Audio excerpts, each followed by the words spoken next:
Frequently asked questions and updates about the CBP-1 application. In this video, we will be covering frequently asked questions and updates about the CBP-1 app. CBP-1 updates. 1.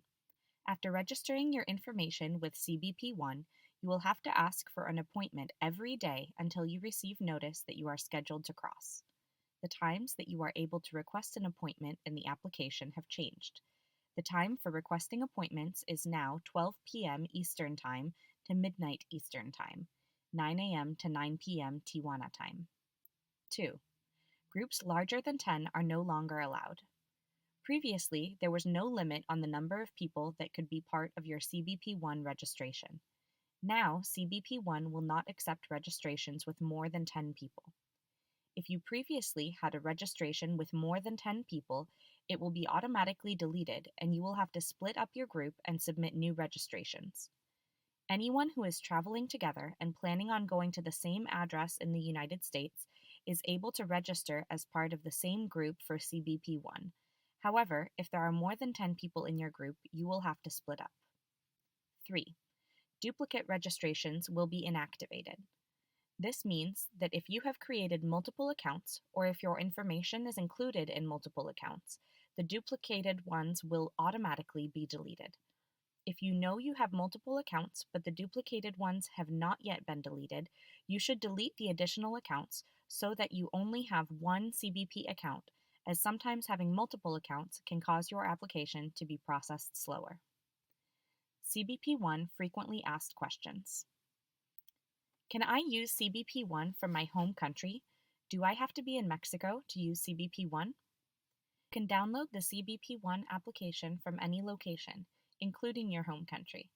However, in order to use the CBP-1 application to request an appointment to enter the United States, you must be located in Mexico City or anywhere north of Mexico City. You are not able to request a CBP-1 appointment if you are located south of Mexico City or in a different country. If I have been deported before, can I get a CBP-1 appointment? Yes, if you have been deported before, you can still receive a CBP-1 appointment. However, your chances of being sent to a detention center upon entering the United States are higher. It is possible that your prior deportation may affect your eligibility to seek asylum once in the United States. The same is true if you have a criminal history.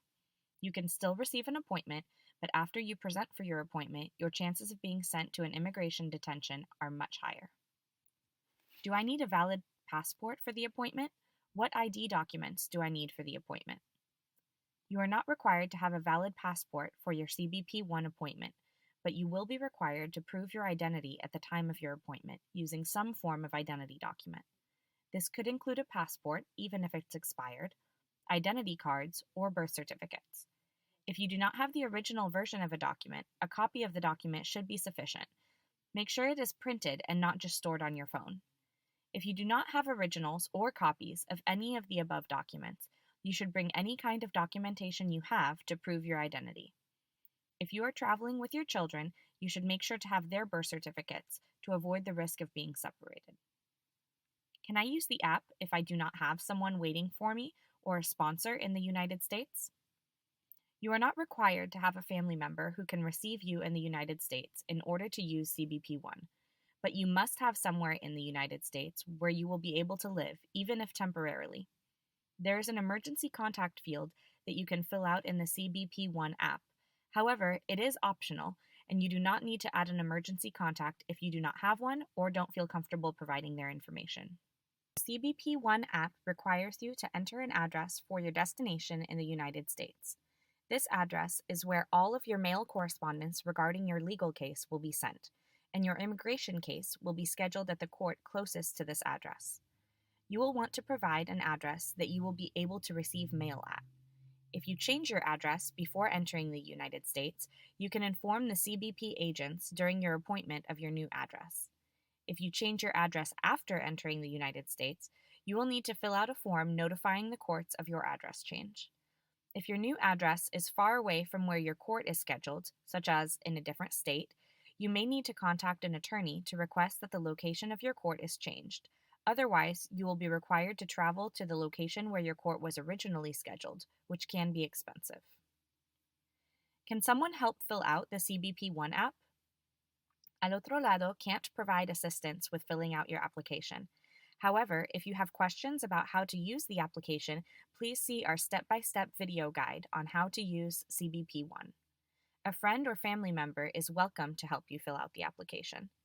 This process is completely free, and no one should ever charge you for any part of this process. Al otro lado will never charge you for any of our services, nor will the government charge you for anything related to CBP One. You should make sure that if someone is helping you with the application, it is happening on your own cell phone and not on someone else's phone. The Mexican government provides basic information regarding the CBP One app in person at 2 different locations in Tijuana. 1. The Office of Migrant Attention, first floor of the Palacio Municipal, located in Zona Rio, Tijuana, from 8 a.m. to 3 p.m., Monday through Friday. You can find the address by searching Palacio Municipal Tijuana in Google Maps. Upon arrival, you should indicate that you are looking for the Oficinas de Atención Migrante. You will likely need to show identification and register. 2. At a small module located near the PED East San Isidro port of entry, not Chaparral, from 10 a.m. to 3 p.m., Monday through Friday. The module is located across the street from the Farmacia Roma de San Isidro, right next to the public transportation stop and the tourist information booth. However, the help they are able to provide at these locations is limited, as there are errors that no one is able to resolve, as they are due to the app malfunctioning. No one is able to make your CBP One process faster. If someone offers to help you get a CBP One appointment faster in exchange for payment, this is a scam. Until when will the app be active? There is currently no end date in sight for how long the CBP One application will be available. For now, it remains basically the only legal way for most people to gain entry to the United States at the border in order to seek asylum. At this time, the United States government has not mentioned any plans to end the use of the application. In solidarity, al otro lado.